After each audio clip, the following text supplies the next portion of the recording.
para poder liberar todas estas emociones, ¿no? De las cuales todos estamos atrapados como si estuviéramos en una jaula. Pero para poder salir de la jaula primero me tengo que dar cuenta de que estoy adentro. Si no, no puedo abrir la puerta y salir. ¿Qué es tener conciencia y qué es darse cuenta? Conciencia es la energía inteligente que poseemos todos. Somos conscientes de nuestra existencia, pero no todos nos hemos dado cuenta de lo que realmente nos pasa.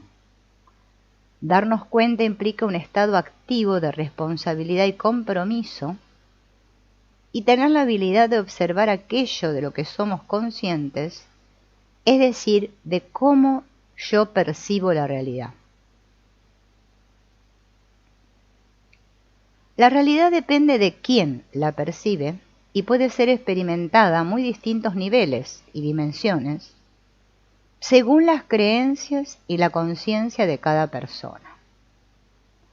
La realidad externa es creada de acuerdo a lo que se cree y es el resultado de lo que cada persona puede percibir a través de los sentidos y está limitada a lo que podemos aceptar que es real según nuestros propios condicionamientos y nuestra propia visión.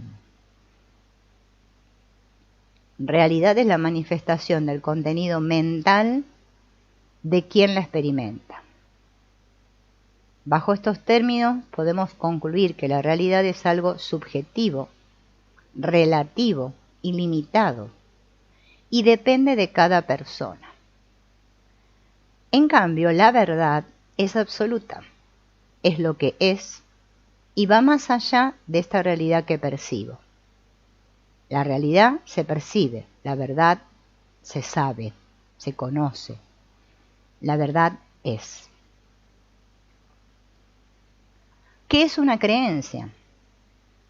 Es un firme asentimiento o conformidad con alguna cosa, el completo crédito que le otorgamos a un hecho y que lo damos por seguro o cierto. Creer es tener por cierto una cosa que el entendimiento no alcanza o que no está comprobado o demostrado. Las creencias crean la realidad de cada uno de nosotros. Creencias y realidad están en íntima relación. La realidad que percibimos depende de lo que creemos, lo cual mayormente está determinado por la cultura en la que vivimos. Que las creencias creen nuestra realidad a veces nos suena simple y aceptable, porque lo escuchamos repetidamente, pero es un proceso muy profundo. Percibimos lo que podemos ver limitados por nuestros sentidos físicos. Y la mayoría de nosotros solo somos capaces de ver solo la punta del iceberg de nuestras propias creencias, porque la mayoría de nuestras creencias están muy programadas en las profundidades de la mente subconsciente. Nuestra mente subconsciente es toda la parte del fondo del iceberg que está enterrada o hundida en el océano y no se ve, pero es lo que sustenta todo ese bloque de hielo. El poder real de nuestras creencias reside en lo que se esconde debajo de la superficie. Las creencias, y por consecuencia la realidad, existen en dos niveles: la realidad individual y lo que llamamos la realidad colectiva.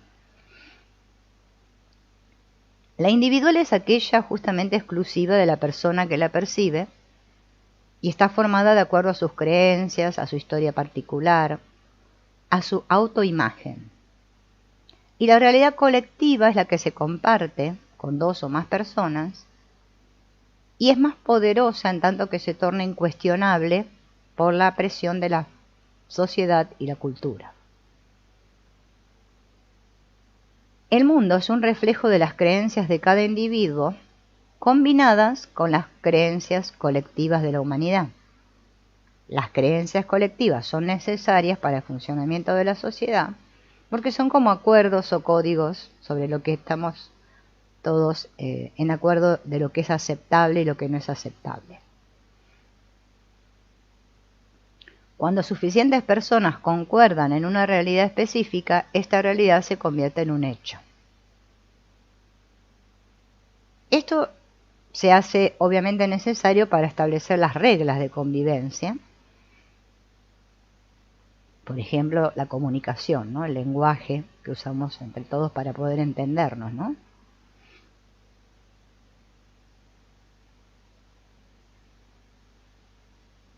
Y así es como funcionamos aquí, inmersos en esta realidad individual y colectiva. Las creencias más fuertes y arraigadas, ¿no?, son las que son aceptadas por dogma y llevan implícito el temor al castigo divino y a lo desconocido. En este caso, las creencias que son impuestas, ¿no?, son fuertes y poderosas. Nadie las pone en tela de juicio. Simplemente las vivimos, no sabemos ni por qué. El principal propósito que tenemos todos aquí es justamente redescubrir nuestra verdadera esencia y expandir esta habilidad de darnos cuenta. No importa cómo hayamos vivido en el pasado, la capacidad de elegir nuestro sentir para trazar un presente y un futuro es un don que todos poseemos. Todos podemos elegir qué creer y qué crear en nuestras vidas. Lo podemos hacer aprendiendo de nuestras experiencias y soltándolas, dejando de aferrarnos a creencias y emociones que no nos sirven. Cuando nosotros no vivimos conscientemente, pareciera que nuestras circunstancias y experiencias nos suceden por azar. No alcanzamos a ver que con ello estamos cerrando un círculo vicioso que solo nos lleva a obtener siempre más de lo mismo. Pero a medida que nos adiestramos en el darnos cuenta, podemos comenzar a observar, a ser conscientes.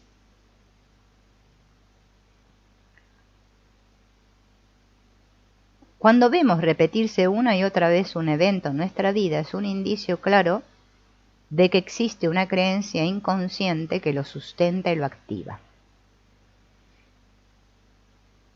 Pero este vivir sin darnos cuenta, estando en manos del inconsciente, de nuestras creencias, nuestros paradigmas, a lo que nosotros le llamamos destino, es lo que nos tiene a todos atrapados, ¿no?, en este tema. También necesitamos aclarar qué son las emociones y los sentimientos. Las emociones son un componente importante en la manifestación de las circunstancias que creamos.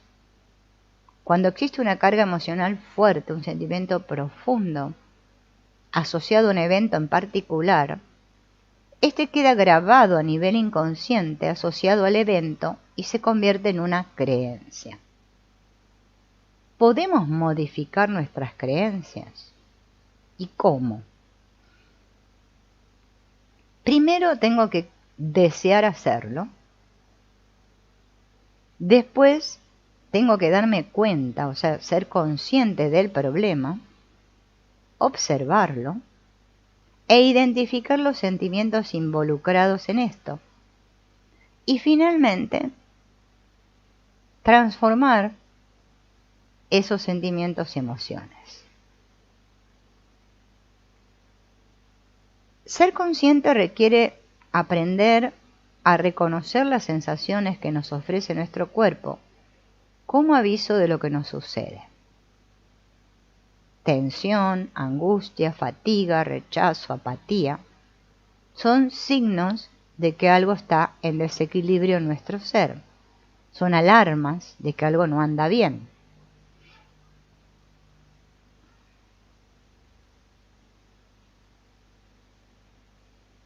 Las técnicas de liberación y limpieza tienen como propósito fomentar una nueva visión de las cosas que nos permita recuperar nuestro poder, nuestra alineación a la verdad para poder así trascender y obtener una nueva percepción. Poder volver a conectarme con mi verdadero ser y convertirme así en un perfecto imán que atraiga todo lo bueno hacia mi propia realidad. Cuando nosotros no vamos aclarando las cosas se van oscureciendo. Y así es como nos sentimos desalentados, perdidos, sin inspiración, sin propósito. Nos sentimos limitados. Hay muchas técnicas de liberación. Hay técnicas que le pueden ir mejor a una persona que a otra, ¿no? Pero lo importante es identificar primero que cuando algo no funciona, tengo que tomar una decisión de hacer algo al respecto. Primero, darme cuenta de cómo me siento. ¿Qué es lo que me molesta? ¿Qué es lo que me bloquea? ¿Qué es lo que ya no quiero más en mi vida? Luego, tener claro hacia dónde me dirijo. Definir qué es lo que quiero. Establecer una meta y visualizarla con fe. Finalmente, tengo que entender que cualquier técnica es una ayuda, pero todo trabajo es mío, es personal, ¿no? Hola María Dilma, bienvenida. ¿No? Eso es importante. Otra cosa que tengo que tener y ejercer es la responsabilidad. Aceptar la responsabilidad de todo lo que ocurre en nuestra vida es muy poderoso. Que no es culpabilidad. Bien. No existen culpables de lo que me sucede. Ni siquiera yo soy culpable, solo soy responsable, que no es lo mismo. Bien. Ser responsable es saber que todo lo que existe en mi vida y todo lo que soy, lo he creado yo. ¿Sí? Y así como lo he creado yo misma lo puedo modificar. Mi realidad es un reflejo de mi mente. Cuando mi mente cambia, mi vida cambia. Otra cosa necesaria para lograr armonía y bienestar es reconocer que cualquier experiencia, por negativa que sea o parezca, siempre es para aprender y conlleva en sí una bendición. Es decir, que debo encontrar lo positivo en todo y agradecer por lo que tengo, por pequeño que pueda parecer. La gratitud es la mejor manera de empezar a percibir la vida de otra manera, libre de basura, para poder ver con claridad y conectar con lo bueno de la vida. Todo lo que yo le indique a mi mente subconsciente que amo, mi mente subconsciente lo tomará como un pedido que tiene que cumplir. Entonces, amar también es importante. Cuando me doy cuenta de que soy responsable de mis pensamientos y acciones y asumo la responsabilidad sin culpa, recobro el lienzo en blanco, ¿sí? Una pantalla en blanco, o un pizarrón en blanco, podemos decir, que me permite escribir mi historia nuevamente.